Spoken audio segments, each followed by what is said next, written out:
नमस्कार, आज की बात में आपका स्वागत है। आज सबसे पहले बात करेंगे उन लाखों विद्यार्थियों की जिन्होंने डॉक्टर बनने का सपना संजोया था, लेकिन अब उनका भविष्य अधर में लटक गया है। जिन छात्रों ने मेडिकल फील्ड में अच्छे करियर का सुनहरा ख्वाब देखा था, आज वो छात्र सड़कों पर प्रोटेस्ट करने के लिए मजबूर हैं।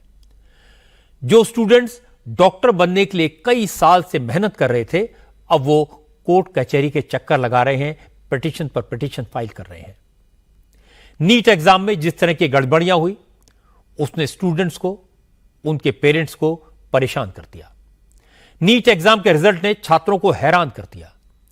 जहां पिछले 4 साल में नीट में 100% लाने वाले 6-7 स्टूडेंट्स हुआ करते थे, इस साल 100% मार्क्स लाने वाले छात्रों की संख्या अचानक बढ़कर 67 हो गई, 67 हो गई। और यह कैसे हुआ, यह एक मिस्ट्री है। मैं फिर से आपको बताता हूं, इस बार टॉपर 1 या 2 नहीं, बल्कि 67 है, 67 है। और लोग पूछ रहे हैं, इन 67 टॉपर्स में भी 6 टॉपर हरियाणा के एक ही सेंटर से कैसे हो गए? एक ही सीरीज के रोल नंबर वाले टॉपर्स 6-6 कैसे हो गए? क्या नीट एग्जाम कराने वाली agency NTA, national testing agency ने एग्जाम कंडक्ट कराने में गड़बड़ की?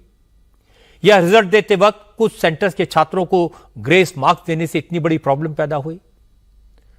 सवाल यह भी है कि ग्रेस मार्क्स देने की नौबत क्यों आई? ग्रेस मार्क्स देने का सिस्टम क्या है? जब नीट में पहले कभी ग्रेस मार्क्स नहीं दिए गए, तो इस साल ऐसा क्या हो गया कि ग्रेस मार्क्स देकर इतने सारे स्टूडेंट्स को टॉप पर पहुंचा दिया गया? जो ग्रेस मार्क्स दिए गए, वो किस आधार पर दिए गए? हमने नीट की परीक्षा पर उठ रहे इन सारे सवालों को अच्छी तरह से इन्वेस्टिगेट किया। यह मामला बहुत गंभीर निकला। जांच में जो बातें सामने आई, वो चौंकाने वाली हैं। सबसे पहले मैं आपको नीट एग्जाम का प्रोसेस बताता हूं, गड़बड़ कैसे होती है यह समझाता हूं। देश भर के मेडिकल कॉलेजेस में भर्ती के लिए national testing agency NEET undergraduate का एग्जाम कराती है। इस बार नीट का एग्जाम 5 मई को हुआ था। इसके लिए फरवरी महीने में ऑनलाइन रजिस्ट्रेशन शुरू किए गए थे, जो 9 मार्च को बंद हो गए। लेकिन एनटीए ने 9 अप्रैल से एक बार फिर ऑनलाइन रजिस्ट्रेशन शुरू कर दिए। इस साल 24 लाख से ज्यादा स्टूडेंट्स ने नीट एग्जाम देने के लिए रजिस्ट्रेशन कराया। 5 मई को एग्जाम हुआ, जिसमें 23,33,000 से ज्यादा स्टूडेंट्स शामिल हुए। पहले से तय टाइम टेबल के मुताबिक रिजल्ट 14 जून को आना था, लेकिन नेशनल टेस्टिंग एजेंसी एनटीए ने 10 दिन पहले यानी 4 जून को नीट का रिजल्ट अनाउंस कर दिया। इस एग्जाम में 13 लाख से ज्यादा छात्र पास हो गए। हैरानी तब हुई जब रैंकिंग निकली। रैंकिंग की लिस्ट में पहली बार ऐसा हुआ कि जब 67 स्टूडेंट्स को ऑल इंडिया रैंकिंग में टॉप पोजीशन मिली। इन सबको टोटल 720 में से 720 मार्क्स मिले, 100%। जबकि 2023 में सिर्फ 2 स्टूडेंट्स ऐसे थे जिन्हें 100% मार्क्स मिले थे। वहीं 2022 में नीट एग्जाम देने वाले एक भी स्टूडेंट को 100% मार्क्स नहीं मिले थे, जबकि 2022 में भी टोटल 720 मार्क्स ही थे। इतना ही नहीं, ऑल इंडिया रैंकिंग में टॉप पर रहे छात्रों को 718 और 719 नंबर मिले, जबकि एनटीए की मार्किंग सिस्टम के हिसाब से यह पॉसिबल हो ही नहीं सकता। इसलिए जैसे रिजल्ट आया, विवाद शुरू हो गया। दिल्ली, मुंबई, वाराणसी, जयपुर, चेन्नई, कोलकाता, लखनऊ, कई शहरों में छात्रों ने प्रोटेस्ट शुरू किए। नीट के रिजल्ट में ग्रेस मार्क्स देने में धांधली के इल्जाम लगने लगे। नीट की परीक्षा में पूरे इतिहास में पहली बार हुआ है कि नीट की परीक्षा में एनटीए ये बोल रहा है कि हमने बच्चों को जिन जिन सेंटर पे उनका समय का नुकसान हुआ था, हमने उन्हें ग्रेस नंबर दिए हैं। तो ये ग्रेस नंबर पहली बार दिए गए हैं जिन जिन सेंटर पे समय का नुकसान हुआ है। तो ये समय का नुकसान तो हर वर्ष होता था, तो इसी वर्ष क्यों दिया? दूसरी बड़ी बात कि हर वर्ष नीट की परीक्षा में पूरे नंबर लाना, 720 में से 720 नंबर लाना एक डिफिकल्ट काम होता था। कभी एक बच्चा, कभी 2 बच्चा, मुश्किल से 3 बच्चों के आते थे। इस वर्ष 67 बच्चों के 720 में से 720 नंबर आए। उन 67 बच्चों में से 6 बच्चे हरियाणा के झज्जर के एक ही सेंटर में बैठे हुए थे।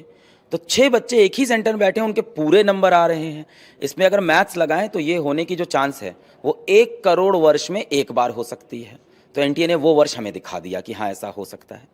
तीसरी बात, पहले अगर हम देखें नीट के अंदर 700 नंबर एक बहुत बढ़िया स्कोर माना जाता था। तो 700 नंबर पे बच्चों की 300 रैंक 200 रैंक ऐसे आती थी। इस बार बच्चों की 700 नंबर पे 2300 रैंक आई है। जो हमें समझ में आ रहा है कि बहुत सारे बच्चों को एक्स्ट्रा नंबर मिले हैं और वो रैंक लिस्ट में ऊपर चले गए हैं। जो बच्चा पूरे अंक लेके आ रहा है 720 में से 720, वो बच्चा भी भारत के टॉप मेडिकल कॉलेज में नहीं पहुंचेगा। अगर हम एम्स दिल्ली की बात कर लेते हैं तो वहाँ पे अगर हम बात करें, एक उदाहरण ले लें कि जनरल की सीटें कुछ 46 जनरल की सीटें हैं और कितने बच्चों के पूरे नंबर आए हैं? हाँ 67 बच्चों के 67। तो यानी जिन बच्चों के पूरे नंबर आए हैं उसमें से भी कुछ बच्चे एम्स दिल्ली में नहीं पहुंच पाएंगे। अब हम इस मामले की और गहराई में गए।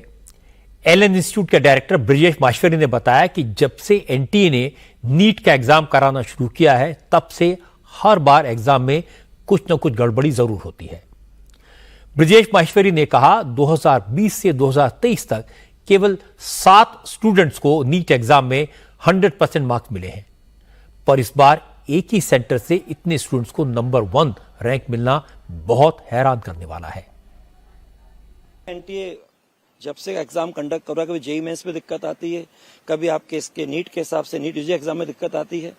हर बार कुछ न कुछ उनकी प्रॉब्लम छोटी मोटी चली है। मेन गड़बड़ी क्या हुई, हर बच्चा अपने जब पढ़ाई करता है उसको मालूम है लास्ट ईयर इतना कट ऑफ गया, उससे पहले इतना कट ऑफ गया था। जब भी कोई कट ऑफ की बात करते हैं तो 2 बातें होती है, या तो ऑल इंडिया कोटा का मिल जाए या अपने स्टेट मेडिकल कोटा का मेडिकल कॉलेज मिल जाए। तो उसके मन में होता है कि यार इतने नंबर पे मुझे आराम से मिल जाएगा। तो लास्ट टाइम जैसे जो जाता है उसमें 4-5 नंबर जोड़ लो, बस ±5 होता है मैक्स। 2020 से अपने इस एग्जाम में जब से इसको नीट के हिसाब से बोला जा रहा है कंडक्ट किया गया एनटीए ने, तो उसमें 720 आना शुरू हुआ। 2020 में 2 बच्चों के आए, 2021 में 3 बच्चों के आए, 2022 में क्वेश्चन को रिजेक्ट कर दिया तो किसी के नहीं हुए, 716 टॉपर के थे। 2023 में फिर 2 बच्चों के आए, कुल मिला के 4 साल में अभी जोड़ के 7 बच्चों के हुए। ये 2024 में एकदम क्या हो गया कि साहब एक जगह से, जज्जर जगह एक जगह है वहां हरियाणा में, वहां पर एक सेंटर से 6 बच्चों के पूरे 720। इंडिया टीवी के रिपोर्टर्स नीट रिजल्ट में सबसे ज्यादा चर्चा में आए हरियाणा के झज्जर जिले के सेंटर पर पहुंचे, उसकी जांच की। झज्जर के हरदयाल पब्लिक स्कूल में एग्जाम देने वाले 6 स्टूडेंट्स टॉप रैंक में आए हैं, यानी कुल 67 टॉपर्स में से 10%, यानी 6 ने एक ही सेंटर में बैठकर एग्जाम दिया। 6 के 100% मार्क्स आए, 720 में से पूरे 720 और रैंकिंग में टॉप। झज्जर के इसी सेंटर के 2 स्टूडेंट्स को 718 और 719 नंबर मिले। अब ये कैसे हो सकता है? ऑल इंडिया रैंकिंग में झज्जर के इस सेंटर के स्टूडेंट 61 से 69 नंबर पर हैं। आरोप यह है कि इन सारे स्टूडेंट्स ने एक साथ बैठकर एग्जाम दिया, सबको पूरे मार्क्स दे दिए गए, जिनके स्कोर कम थे उनको ग्रेस मार्क्स दे दिए गए। इस रैंकिंग को देखकर तो झज्जर के हरदयाल पब्लिक स्कूल की प्रिंसिपल भी हैरान हो गई। प्रिंसिपल अंजू यादव ने कहा, जिन स्टूडेंट्स की ऑल इंडिया टॉप रैंकिंग आई है उन सब ने अलग अलग कमरों में बैठकर एग्जाम दिया था, फिर भी सबको एक जैसे नंबर कैसे मिल गए, ये उनकी भी समझ से बाहर है। एक सवाल ये पूछा जा रहा है कि 7 बच्चे एक ही एग्जाम सेंटर में बच्चे बैठे थे, आपने हमको ये शीट दिखाई है, उसको क्लेरिफाई। सर मैंने आपको, ये हमारे यहाँ पे 504 बच्चे थे, एक रूम में 24 बच्चे बैठते हैं, दैट मीन्स कि 21 रूम की सिटिंग है। मेरे पास पूरा सिटिंग प्लान है जिसमें बच्चे बहुत दूरी पे हैं, डिफरेंट रूम्स में हैं। You can go through with the plan. एक बार ये दिखाना चाहूं तो ये पूरा सिटिंग प्लान है जिसमें जो बच्चा जहां बैठा है उसमें anti observer 1, 2, centre superintendent, deputy centre superintendent सबके हस्ताक्षर हैं, स्टैंप है। इसमें अगर देखेंगे तो पहले पेज पर कोई टॉपर नहीं है। आप ऐसे आगे बढ़ते जाएंगे तो रूम नंबर 2 में एक टॉपर है जिसका रोल नंबर है 037, जो लास्ट 3 डिजिट है। उसके बाद अगले कमरे में कोई टॉपर नहीं है, उसके अगले कमरे में कोई टॉपर नहीं है, उसके अगले कमरे में कोई टॉपर नहीं है, उसके अगले कमरे में कोई टॉपर नहीं है, उसके अगले कमरे में रूम नंबर 7 में जाकर फिर एक अगला टॉपर आता है जिसका आखिरी सीरियल नंबर है 168। उसके बाद रूम नंबर 8 में एक टॉपर है, रूम नंबर 9 में एक टॉपर है, बाकी कोई रूम नंबर 11 तक कोई टॉपर नहीं है। अगला टॉपर रूम नंबर 14 में आता है। तो मैम, जब ये खबर आई कि आपके स्कूल से 7 बच्चे टॉपर निकल आए हैं और आरोप लगे कि कुछ गड़बड़ हुई है, इस पर आप क्या कहें? वेरी शॉकिंग, मतलब हम लोगों ने एक्सेप्ट नहीं किया था कि इतनी फेयर ढंग से किया है। और जिस दिन 5 तारीख को पेपर हुआ, ऐसा कभी नहीं हुआ कि डबल सेट्स आए हो मेल की, जिसमें आई हैव रिटन एवरीथिंग कि हमारे यहाँ पे डबल सेट्स आए थे। और जो बाकी पूरी कंट्री में जो सीरीज गई है और जो हमारे कोड्स है, दे आर डिफरेंट। तो काइंडली डू समथिंग। या तो मेरे सेंटर में अगर गलत कोड गया तो कोई आना ही नहीं था, है ना। अगर हमारी सीरीज अगर गलत बोली गई है कि आप लोगों ने गलत क्वेश्चन पेपर डिस्ट्रीब्यूट कर दिया, आप लोगों ने LMNOP कर दी जबकि बटना QRST चाहिए था, दैट मीन्स कि 0 रिजल्ट आता फिर तो हमारे यहाँ का। तो टॉपर कैसे आ गए मेरे स्कूल से? आप सोचिए, प्रिंसिपल साहिबा कह रही हैं कि मेरे स्कूल से टॉपर कैसे आ गए। हमारी जांच का अगला केंद्र था नेशनल टेस्टिंग एजेंसी। NTA ने सफाई दी कि झज्जर के हरदयाल पब्लिक स्कूल में और कुछ दूसरे सेंटर्स में एग्जामिनेशन पेपर बांटने में गड़बड़ी हुई और कई ऐसे कारणों से छात्रों को कम वक्त मिला था। इसलिए 1563 स्टूडेंट्स को ग्रेस मार्क्स दिए गए हैं। इस वजह से रैंकिंग में 2-3 गुना का उछाल आया। नेशनल टेस्टिंग एजेंसी के डायरेक्टर जनरल सुबोध सिंह ने कहा, ग्रेस मार्क्स का एक फॉर्मूला NTA ने तय किया है, जिसमें अगर किसी स्टूडेंट का टाइम वेस्ट होता है तो उसको ग्रेस मार्क्स दिए जाते हैं। इसी वजह से झज्जर के स्टूडेंट्स की रैंकिंग बढ़ी और फिर भी इस मामले की जांच की जा रही है। हर साल का एक डिफ़िकल्टी लेवल अलग होता है और इस साल बच्चे भी ज़्यादा बैठे थे एग्ज़ाम में। लास्ट ईयर से 16% ज़्यादा बच्चे एग्ज़ाम में बैठे थे और एक फिजिक्स के क्वेश्चन में एम्बिग्यूटी थी, उसको हम लोगों ने एड्रेस किया, उससे 44 लोगों के मार्क्स बढ़ गए। इशू जो आ रहा है वो 6 कैंडिडेट्स का जो ग्रेस मार्क्स को देके आ रहा है, उसमें एक अलग अलग लोगों ने रिप्रेजेंटेशन हाई कोर्ट्स में, ऑनरेबल हाई कोर्ट्स में किया था, NTA को किया था।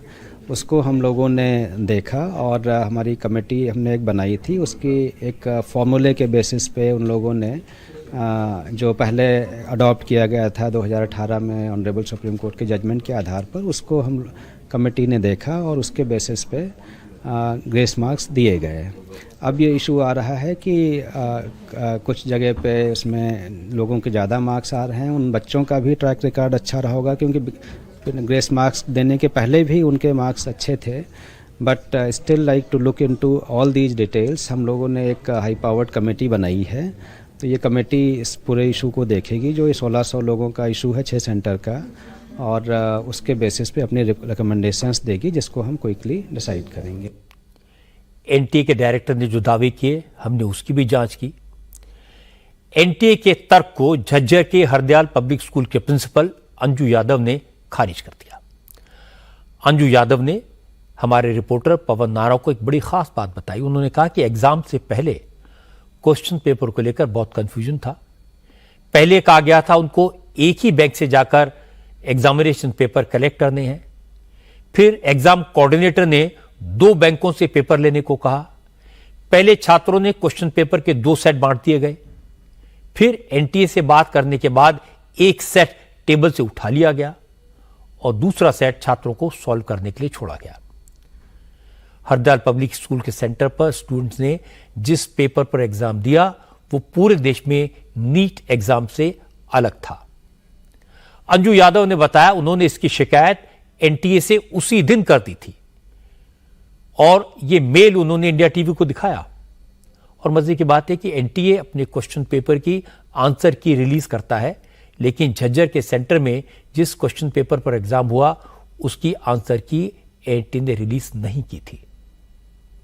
1 मिनट की भी देरी से पेपर शुरू नहीं हुआ था और ना ही बच्चों से पेपर जल्दी लिया गया। 2 बजे मतलब 1:50 पे हम लोगों ने बुकलेट्स बच्चों को दे दी थी। 1:59 के अराउंड बच्चों ने बुकलेट्स खोल के अपना काम करना शुरू कर दिया था, because 2 o'clock was the cut off time की बच्चों को 2 बजे अपना स्टार्ट करना है। और 5:20 से पहले कोई बच्चे ने सेंटर भी नहीं छोड़ा था कि किसी का उस टाइम पे टाइम लॉस हुआ हो। तो बच्चों ने अपना प्रॉपर टाइम लिया था और क्योंकि दोनों बुकलेट्स उनके टेबल पे थी और जब एक उसका आगे की इस बुकलेट पे उनको कंटिन्यू करना है, तो जो दूसरी बुकलेट थी वो भी जो वहां पे एग्जामिनर था उसने जाके वहां से कलेक्ट किए हैं कि बच्चों को आने का भी टाइम लॉस ना हो। बच्चों को पानी रूम में दिया गया, वॉशरूम बच्चों ने इतना ज्यादा यूज नहीं किया because they were doing their papers, तो बच्चों का 1 सेकंड का भी टाइम लॉस नहीं हुआ एग्जाम में। पूरी गड़बड़ तो 2 बैंक से पेपर आने के ऊपर है कि 2 बैंक जाना ही क्यों पड़ा हम लोगों को। किसी एग्जाम में नहीं होता कि हमें एज अ सीएस 2 बैंक्स में जाना पड़ रहा है। तो जब हमने वहीं पे ये डाउट दिखाया था कि 2 बैंक्स में क्यों, तो वहीं पे इस प्रॉब्लम को रिजॉल्व हो जाना चाहिए था, या उसके बाद इस प्रॉब्लम को 2 बजे से पहले रिजॉल्व कर देना चाहिए था कि 2 बैंक से पेपर क्यों दिए गए आप लोगों को। तो बाद में क्या बताया गया जब आपने जब एनटीए से बात की तो उन्होंने आपने कहा कि हमारे पास डबल सेट आ गए, तो क्या जवाब था? मिस्टर देवव्रत ने, जिन्होंने हमारा फोन पिक किया था, उन्होंने ये बोला कि मैम आप लोग 2 एग्जाम सेंटर 2 बैंक्स में क्यों गए थे। तो मैंने उनको बोला कि सर हमारी 4 तारीख को मीटिंग हुई थी सिटी कोऑर्डिनेटर से, और उन्होंने हमें बोला था मीटिंग में कि शाम को 6 बजे हम कॉल करके बताएंगे कि किस बैंक में जाना है, बिकॉज हमारे पास उस टाइम पे इन्फॉर्मेशन आएगी। एट अराउंड 6:37 झा सर का हमारे पास कॉल आया था कि आपको मॉर्निंग एसबीआई में जाना है। वहां पे फिर झा सर ने बोला कि नहीं, हमारे पास मेल आई है कि हमें केनरा बैंक से भी लेना है। तो जो मेल आई है, जो फोन आई है, वो झा सर के पास गई थी, उनके हिसाब से हम लोग काम कर रहे थे। ये झा सर कौन है? Jha sir, he mister V N Jha is the principal of S R Century Bahadurgarh. अब ये बड़ा सवाल है कि झज्जर के इस स्कूल में नीट का अलग एग्जामिनेशन पेपर कैसे पहुंचा। क्या इसी वजह से इस सेंटर के 6 स्टूडेंट्स को 100% मार्क्स मिल गए? ऐसे मिसमैनेजमेंट की शिकायत एक नहीं कई एग्जाम सेंटर से आई। एक केस राजस्थान के सवाई माधोपुर का है। 5 मई को सवाई माधोपुर के माउंट टाउन में एक स्कूल में नीट एग्जाम कराया गया था। जब स्टूडेंट्स को एग्जामिनेशन पेपर बांटे गए तो हिंदी वालों को अंग्रेजी के और इंग्लिश मीडियम वालों को हिंदी के पेपर दे दिए गए। कुछ पेपर्स के साथ आंसर शीट भी अटैच थी।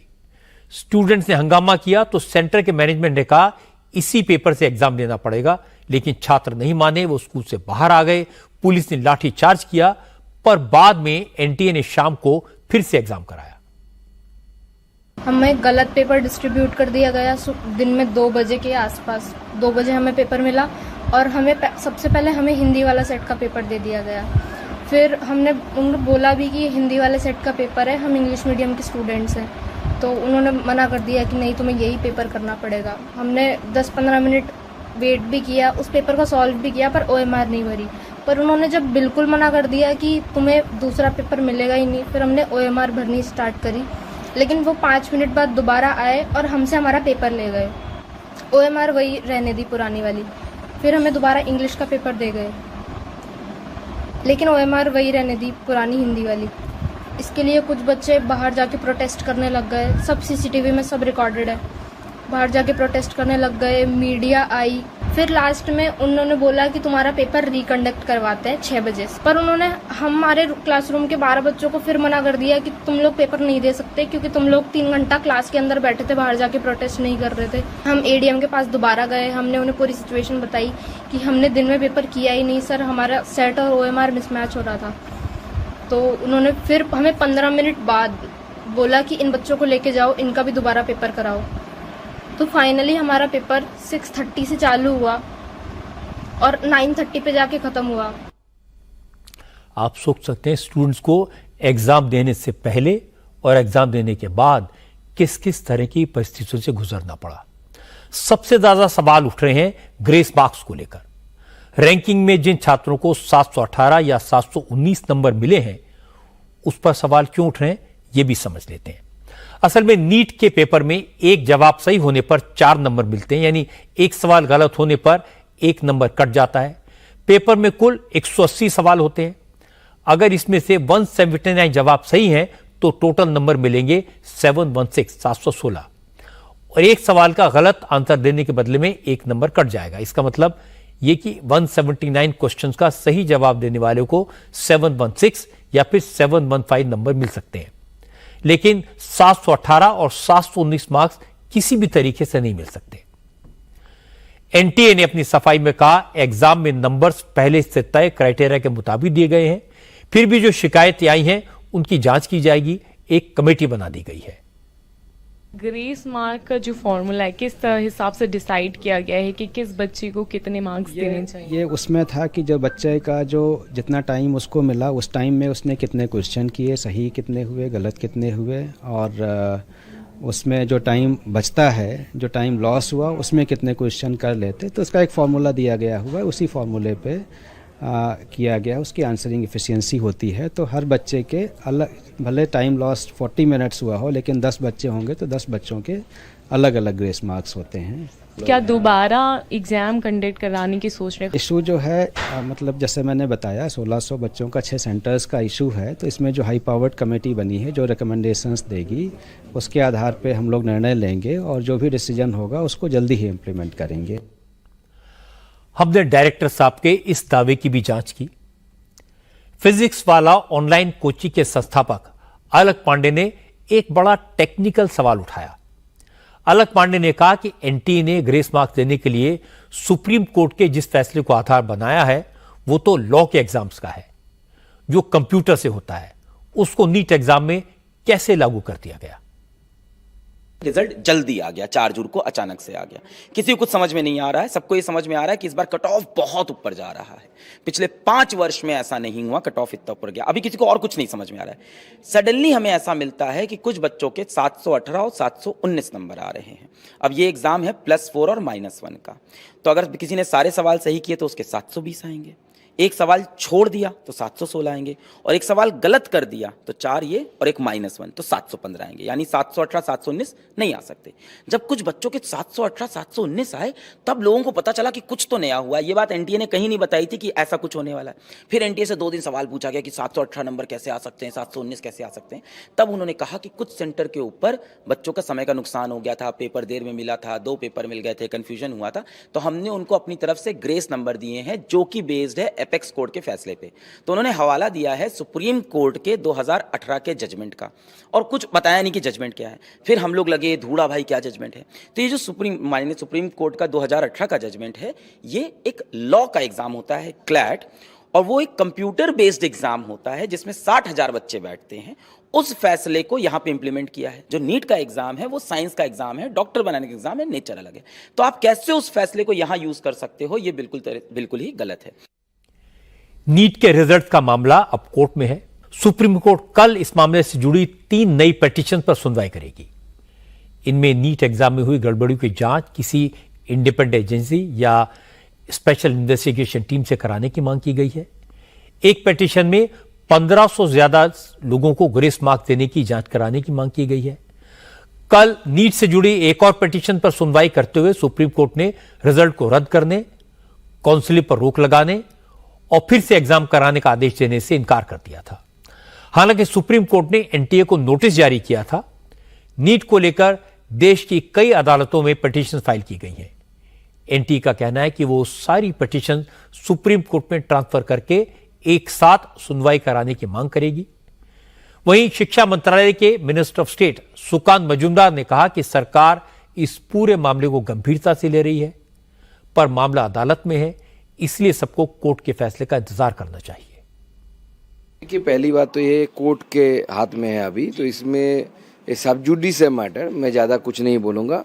सरकार पूरी तरीके से सब चीज़ों के ऊपर अपना दृष्टि बनाए हुए है सही समय पे, और मैटर सब जुडिस है इसलिए ज़्यादा हम कुछ नहीं बोल सकते।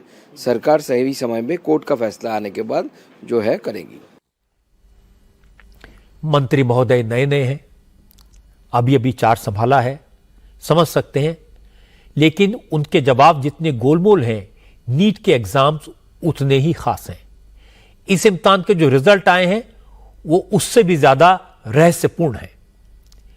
एक सेंटर में 8 टॉपर, एक सेंटर में 6 छात्रों के 100% मार्क्स, एक सेंटर पर ग्रेस मार्क्स दिए गए, एक सेंटर पर क्वेश्चन पेपर के 2-2 सेट बांटे गए। यह एग्जाम है या मजाक? इसका मतलब साफ है कि नीट का एग्जामिनेशन सिस्टम फूल प्रूफ नहीं है। अब लोगों को इस पर भरोसा नहीं रहा। एग्जाम कराने वाली एनटीए के जवाब और भी हैरान करने वाले हैं। एनटीए का कहना है कि जांच के लिए कमेटी बना दी गई है, ग्रेस मार्क नियम के मुताबिक दिए गए। जब हमने इन सारी बातों की जांच की तो यह सब बहुत बड़ा मजाक नजर आया।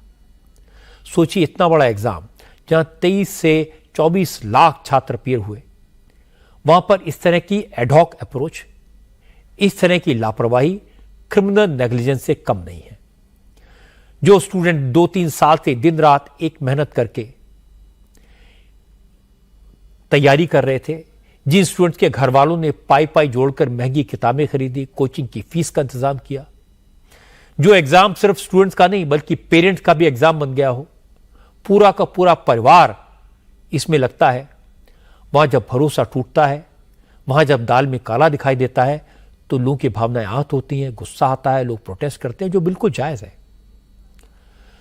हम सबको उम्मीद करनी चाहिए कि कल सुप्रीम कोर्ट इस मामले की गहराई से सुनवाई करेगा और जरूर कोई रास्ता निकलेगा। आज जम्मू कश्मीर से भी एक चिंता में डालने वाली खबर और आई। जम्मू कश्मीर में पिछले 3 दिन में 3 आतंकी हमले हुए हैं और सबसे परेशान करने वाली बात है कि ये टेररिस्ट अटैक कश्मीर वैली में नहीं बल्कि आमतौर पर शांत और सुरक्षित माने जाने वाले जम्मू रीजन में हुए हैं। आतंकवादियों ने जम्मू के बॉर्डर इलाकों पर नहीं बल्कि काफी अंदर तक आकर अटैक किया। जिस दिन नरेंद्र मोदी ने तीसरी बार प्रधानमंत्री पद की शपथ ली थी, उसी दिन जम्मू के रियासी में तीर्थयात्रियों की बस पर हमला किया गया, जिसमें 9 लोगों की मौत हुई थी। एक और आतंकी हमला कल रात करीब 8 बजे कठुआ में हुआ। हीरानगर सेक्टर के सैदा सोहल गांव में 2 आतंकवादियों ने घरों का दरवाजा खटखटाकर पानी मांगा। गांव वालों को शक हुआ तो दरवाजे बंद करके शोर मचाया। इस पर आतंकवादियों ने फायरिंग कर दी, जिसमें एक ग्रामीण घायल हुआ। डीआईजी और एसएसपी मौके पर पहुंचे तो एक आतंकी ने उनकी गाड़ी पर फायरिंग की। सेना ने रिटेलिएट किया और दोनों आतंकवादी मारे गए। ये नया इन्फिल्ट्रेटेड ग्रुप है जिसमें कि जिस इस इलाके में आया है और ज्यादा आतंकवादियों की छिड़क होने की भी संभावना है। क्या समझा जाए, जो 2 आतंकी थे उनको मार 2 आतंकवादियों को मार गिराया गया है और अभी सर्च ऑपरेशन इलाके में चल रहा है। मारे गए आतंकवादियों के पास से M4 carbine rifle, AK series के राइफल्स, 8 हैंड ग्रेनेड्स, 8 मैगजीन, 2,10,000 रुपए कैश, पाकिस्तान में बनी दवाइयां, painkiller, bandage, food items और चॉकलेट मिले हैं। मेडिसिन और फूड आइटम्स पर लाहौर की किसी कंपनी की मोहर लगी थी। इससे साफ हो गया कि आतंकी या तो पाकिस्तान के थे या फिर उनका कनेक्शन पाकिस्तान से सीधा था। आतंकवादियों ने दूसरा हमला कल डोडा में किया। रात को करीब 1 से 2 बजे के बीच टेररिस्ट ने भद्रवाह पठानकोट रोड पर 4 राष्ट्रीय राइफल्स और पुलिस की ज्वाइंट चेकपोस्ट पर फायरिंग की। इस हमले में 5 जवान और एक स्पेशल पुलिस ऑफिसर घायल हो गए। हमले की जिम्मेदारी आतंकवादी संगठन कश्मीर टाइगर्स ने ली है, जो जैश-ए-मोहम्मद से कनेक्टेड है। आतंकवादियों की तलाश के लिए सर्च ऑपरेशन अभी भी जारी है। इसी दौरान जम्मू कश्मीर पुलिस ने रियासी में तीर्थयात्रियों के बस पर हमला करने में शामिल आतंकवादी का स्केच जारी किया है। इस टेररिस्ट का सुराग देने वाले को 20 लाख रुपए की इनाम का ऐलान किया गया है। और जैसा मैंने आपको बताया था कि जिस दिन प्रधानमंत्री मोदी के नेतृत्व में नई सरकार शपथ ले रही थी, उसी दिन रियासी में टूरिस्ट बस पर अटैक किया गया था, जिसमें 10 तीर्थयात्रियों की जान गई थी और 40 घायल हुए थे। इस हमले के मामले में आज पुलिस ने आतंकवादी का यह स्केच जारी किया। रियासी, कठुआ और डोडा में आतंकी हमलों ने चिंता इसलिए बढ़ा दी क्योंकि इसी महीने अमरनाथ यात्रा शुरू हो रही है। 29 जून से यह यात्रा शुरू होनी है। हालांकि बाबा बर्फानी के दर्शन के लिए होने वाली अमरनाथ यात्रा के लिए इस साल तगड़े सुरक्षा इंतजाम किए गए हैं, लेकिन जिस तरह 60 घंटे के भीतर एक के बाद एक आतंकी हमले हुए, तीर्थयात्रियों को भी निशाना बनाया गया, उसके बाद सिक्योरिटी अरेंजमेंट्स को नए सिरे से रिव्यू किया जा रहा है। श्रीनगर जम्मू नेशनल हाईवे पर कड़ी नजर रखी जा रही है, जो अमरनाथ गुफा तक पहुंचने का एक रास्ता है।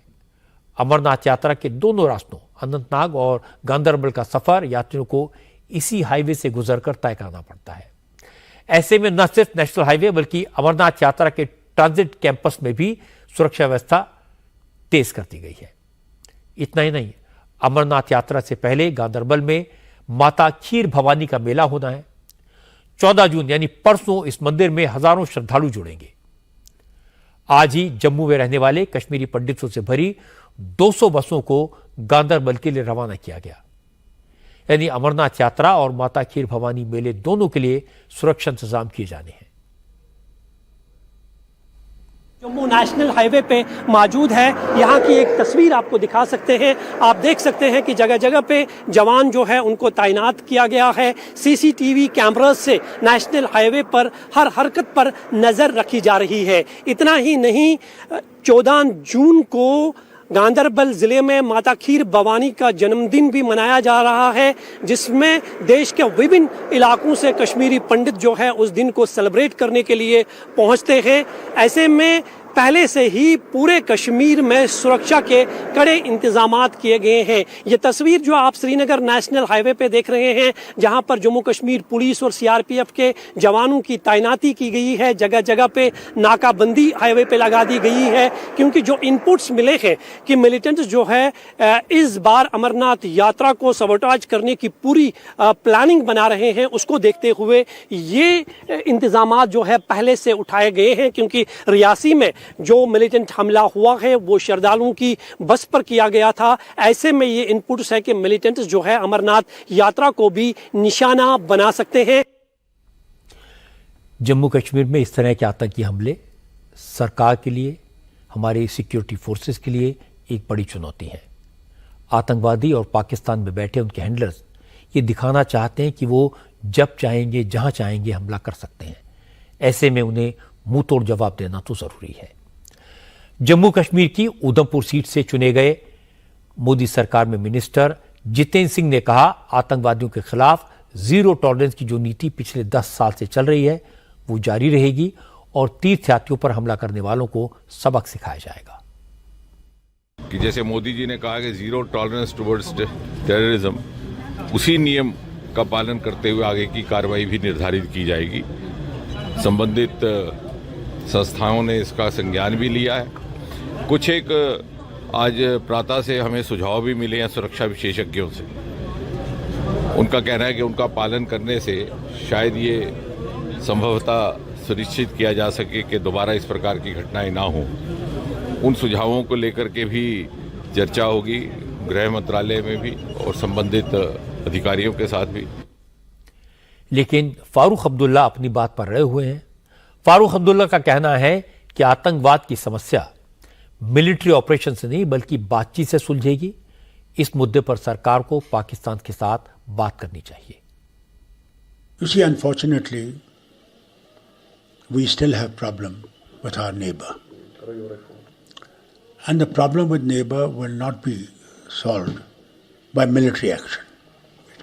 No military action has solved anything. Unless we talk to our neighbors, we will not be able to solve the problem that we have here. Because these terrorists are coming over the border and they continue to come. इतिहास गवाह है कि पाकिस्तान से बातचीत से कभी कोई फायदा नहीं हुआ।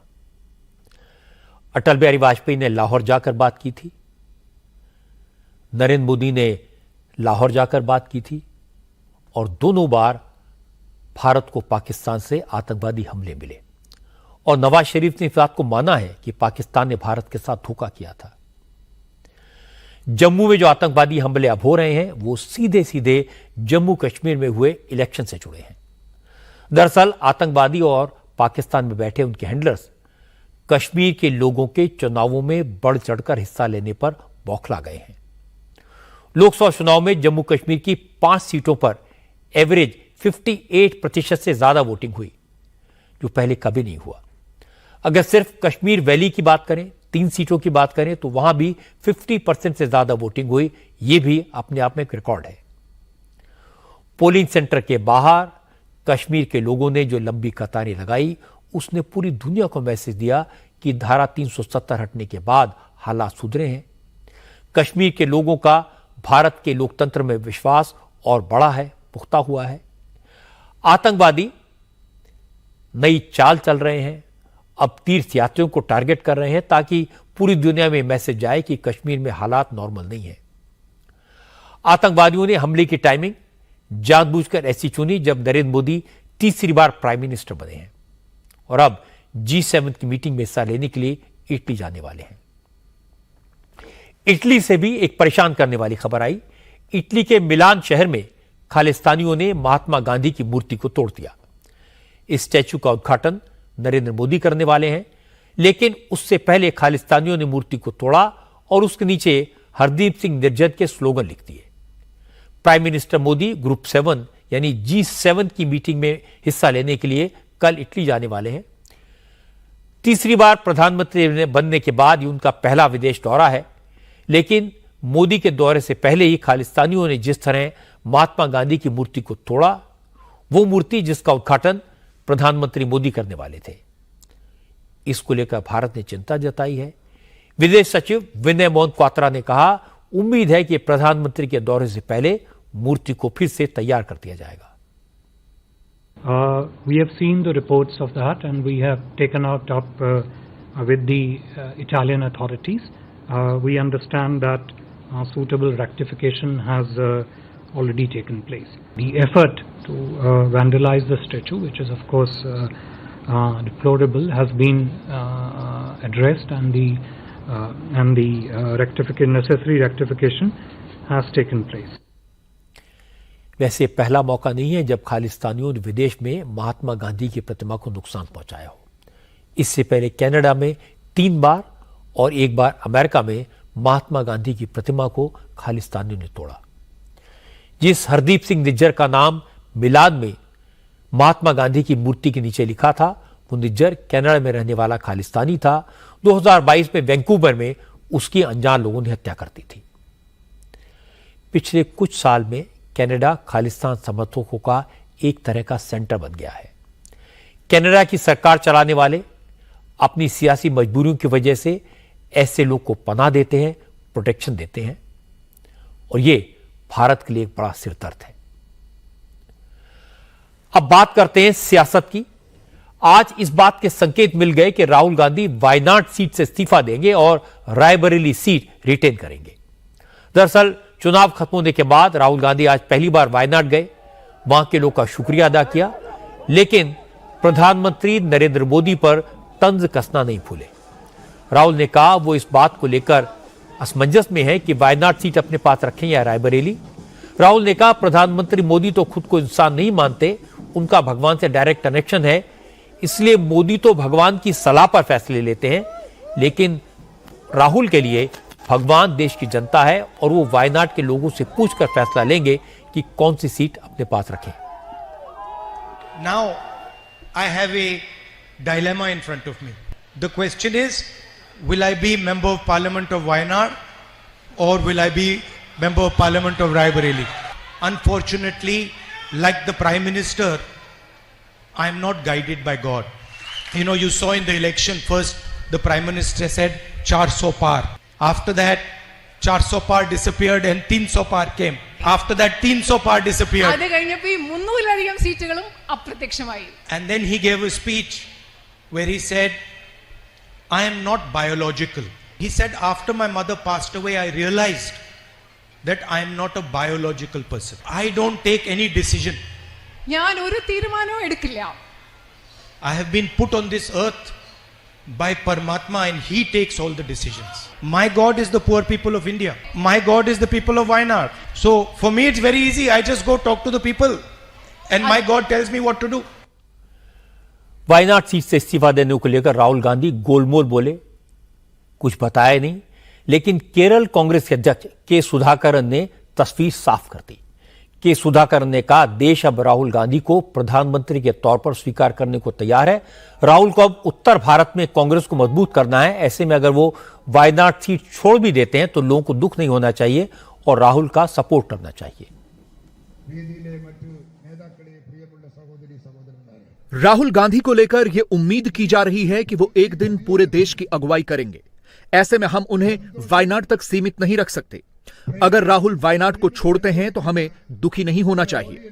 हमें राहुल गांधी की मजबूरी समझनी चाहिए और उनका समर्थन करना चाहिए। राहुल गांधी का आज का पूरा भाषण सुने तो साफ है कि चुनाव के दौरान उन्होंने मोदी पर संविधान बदलने के इरादे का जो आरोप लगाया था उसका विरोधी दलों को फायदा हुआ। जहां जहां मोदी विरोधी मोर्चे के नेता लोगों तक ये बात पहुंचाने में सफल रहे कि 400 पार का मतलब संविधान बदलना था, आरक्षण को खत्म करना था, वहां वहां बीजेपी को वोटों का नुकसान हुआ। 400 पार वाले नारे पर सवाल आज महाराष्ट्र में भी उठे।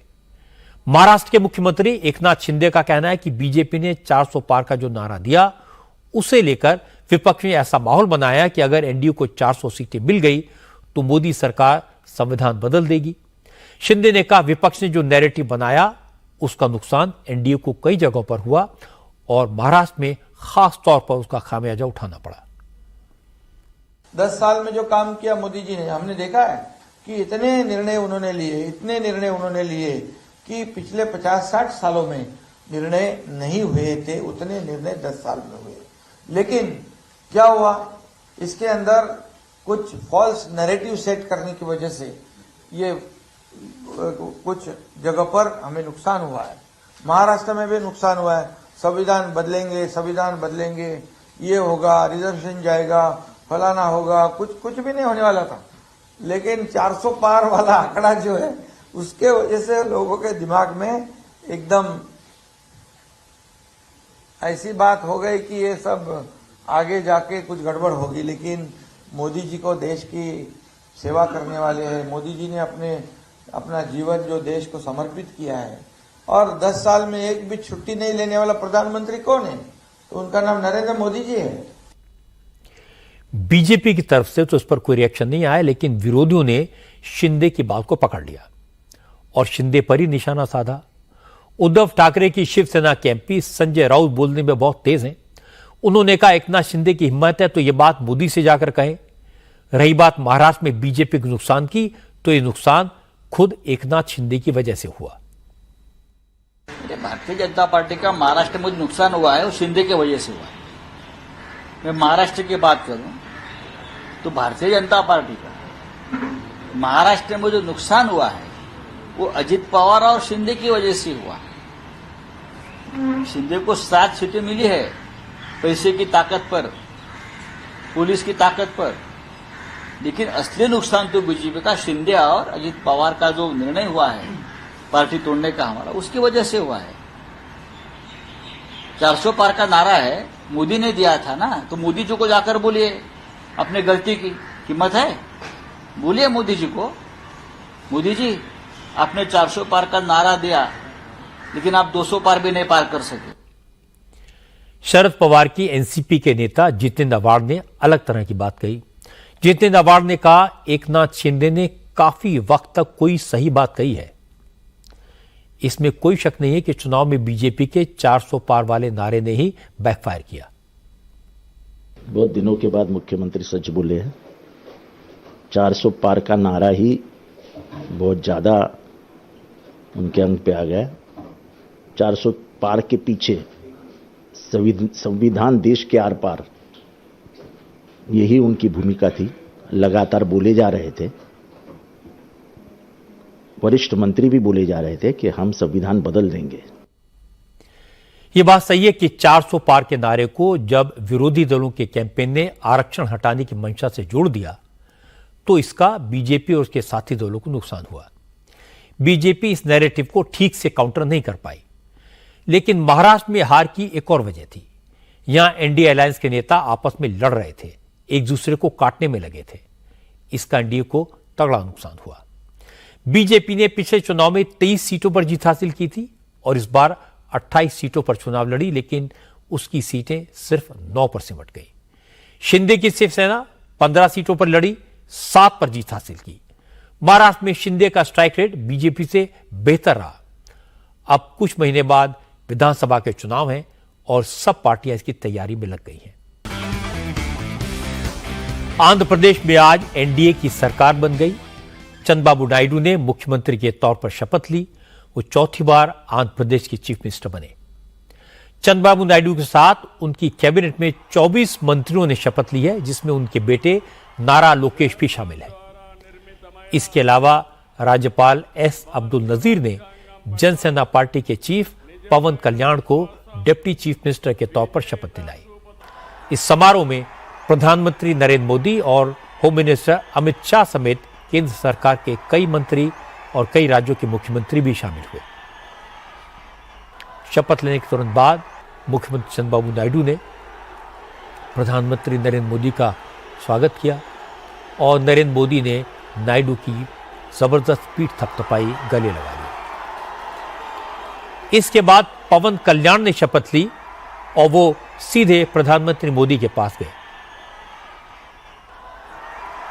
पवन कल्याण को नरेंद्र मोदी ने आंधी कहा था, लेकिन आंध्र प्रदेश में नई सरकार के शपथ ग्रहण के समारोह में जिन तस्वीरों की सबसे ज्यादा चर्चा हुई वो थी साउथ के सुपरस्टार्स की नरेंद्र मोदी के साथ खींची गई तस्वीरें। साउथ के सुपरस्टार रजनीकांत, तेलुगु फिल्मों के मेगा स्टार चिरंजीवी और आंध्र प्रदेश के नए deputy chief minister film star Pawan Kalyan, ये सब मोदी के साथ एक फ्रेम में नजर आए।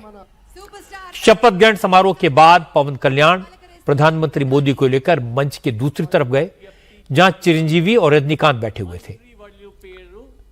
मोदी ने चिरंजीवी और पवन कल्याण को एक साथ गले लगाया और फिर सुपरस्टार रजनीकांत के साथ बातें करते हुए नजर आए। आंध्र प्रदेश में इस बार असेंबली इलेक्शन ही नहीं बल्कि लोकसभा चुनाव में भी एनडीए ने अच्छा खासा परफॉर्म किया है। 25 में से 21 सीटें एनडीए को मिली हैं, जिसमें से 3 सीटों पर बीजेपी के कैंडिडेट जीते हैं। इनमें से एक है भूपति राजू श्रीनिवास वर्मा, जिन्हें मोदी ने अपने मंत्रिमंडल में जगह दी है। आंध्र प्रदेश की नरसापुरम सीट से जीत कर आए भूपति राजू श्रीनिवास एक साधारण परिवार से आते हैं। उन्हें मंत्री बनाने पर चंद्रबाबू नायडू ने आज बीजेपी की खूब तारीफ की और सोशल मीडिया में यह क्लिप काफी वायरल हुआ। ఒక సామాన్యమైన కార్యకర్త Srinivasa Varma Narasapur MP BJP MP ఈరోజు కేంద్రంలో మంత్రి స్థానం వచ్చింది.